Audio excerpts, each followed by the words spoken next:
Hola, soy Lorena Samarripa y este video es parte de una tarea de la materia de Introducción a la Comunicación y al Diseño. Y bueno, quisiéramos hablar en esta ocasión de la comunicación precisamente. La comunicación es el intercambio de información que se produce entre dos o más personas, actuando uno como emisor y el otro como receptor, intercambiando mensajes entre ellos.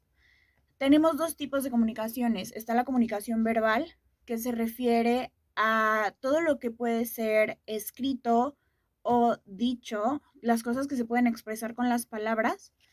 Como comentaba, en esta comunicación verbal tenemos la comunicación oral, que esta viene con palabras y sonidos, se puede dar con palabras y sonidos, y bueno, pues claramente interfieren en la entonación, la vocalización, etcétera.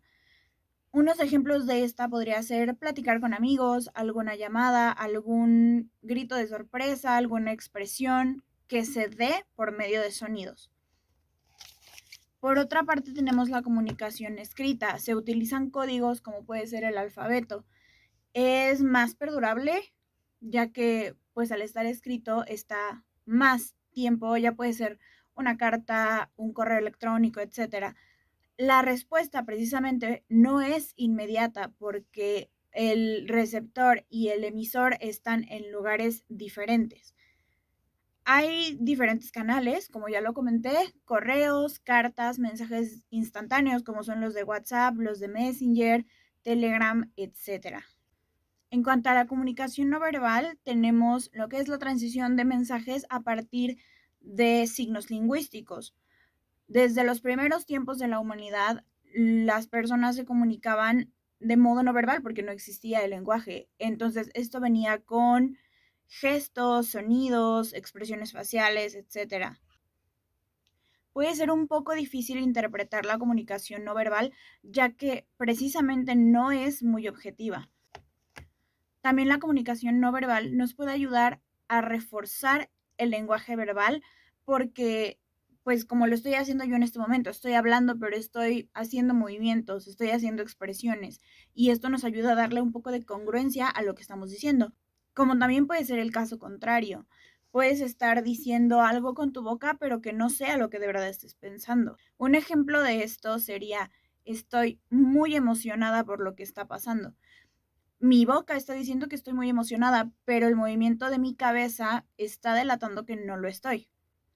Las maneras de expresar la comunicación no verbal, como dije, puede ser a través de gestos, de movimientos, de expresiones faciales, como levantar la ceja, como mover la cabeza, la mirada e incluso los colores hablando de campañas publicitarias.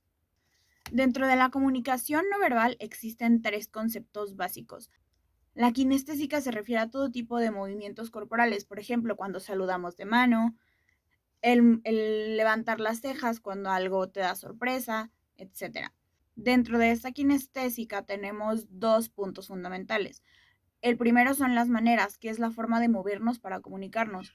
Incluso esta puede ser sin nosotros buscarlo. Es la manera, por ejemplo, en como que te subes a un carro, la manera que tienes de caminar, la manera que tienes de comer. Y por otro lado están las posturas. Esto es cuando estás estático, la manera en la que te sientas, la manera en la que te quedas parado, la manera en la que esperas, la posición de nuestros brazos, de nuestras piernas, de nuestro tronco, si nos tocamos alguna parte del cuerpo, etc.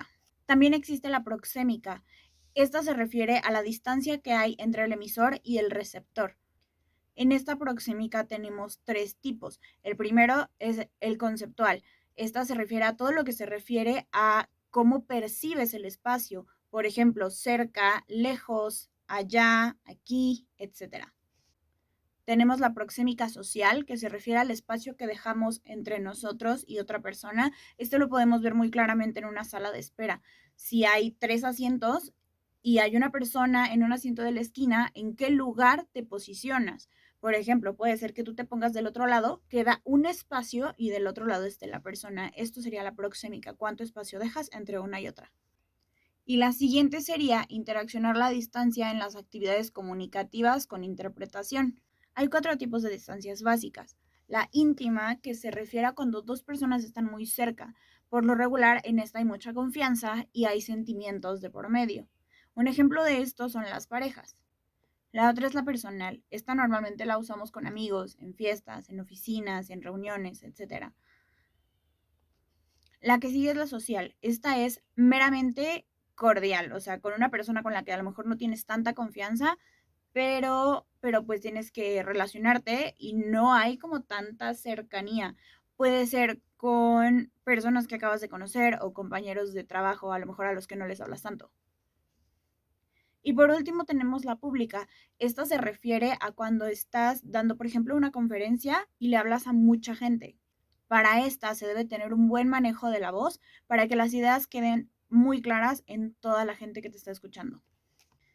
Y el tercer concepto que tenemos es el paralenguaje. Esto se refiere a todo lo que sea sobre la voz, la entonación, el modo, el volumen, etc. Es de suma importancia para que los mensajes lleguen de la manera que queremos hacia los receptores, que nuestra voz tenga la entonación correcta, porque no es lo mismo decir estoy muy emocionada a decir estoy muy emocionada. En el paralenguaje hay tres funciones. La primera son las cualidades físicas del sonido y modificaciones fonéticas. Estas las componen el tono, la cantidad, el timbre y la intensidad. También están los sonidos físicos o emocionales, que serían, por ejemplo, la risa, el llanto, los bostezos, los suspiros, etc.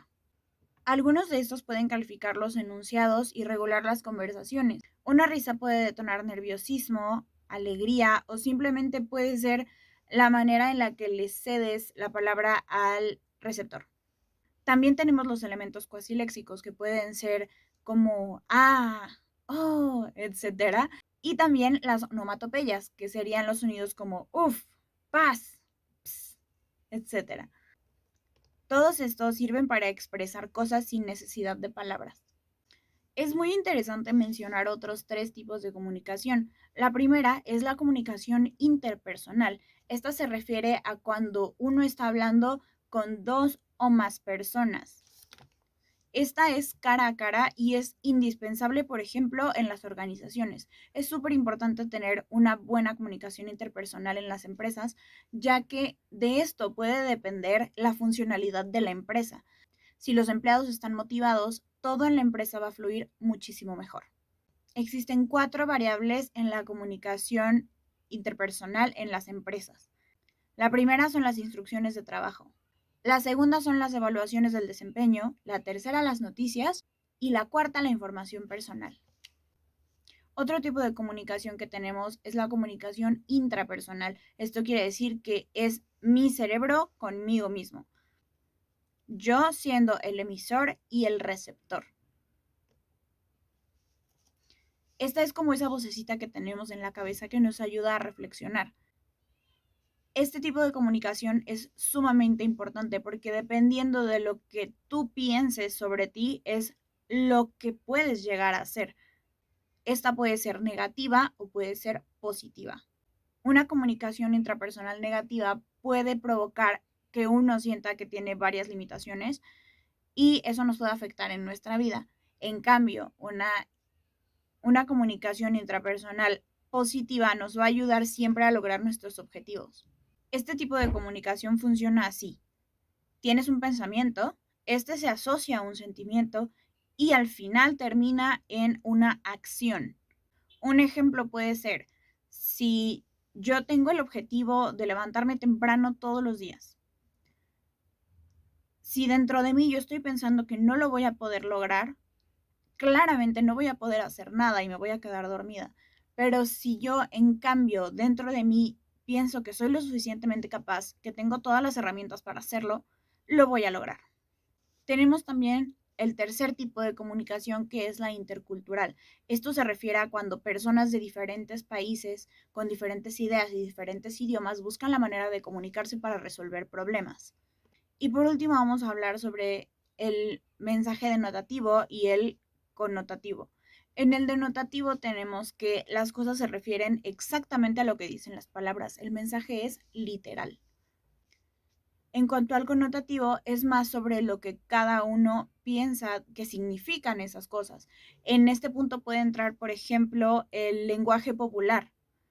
Por ejemplo, no es lo mismo decir ahorita. Ese es un ejemplo súper común en los mexicanos. La palabra ahorita, en el sentido denotativo de la palabra, sería que vas a hacer algo en este preciso momento. En cambio, si decimos ahorita y lo pensamos en la manera connotativa, estamos hablando de que puede ser un periodo de tiempo indefinido. Puede ser desde este momento, puede ser en 5 minutos o puede simplemente no suceder. En conclusión, todas las maneras de comunicación son de suma importancia y se conectan entre ellas y nos permiten dar mejores mensajes sobre lo que estamos pensando. Si nos dedicáramos solo a la expresión verbal sin tomar en cuenta la entonación, sin tomar en cuenta los movimientos, que esto es comunicación no verbal, a lo mejor nuestras ideas no tendrían el mismo efecto y el mismo alcance sobre los demás. De mi parte ha sido todo y muchas gracias.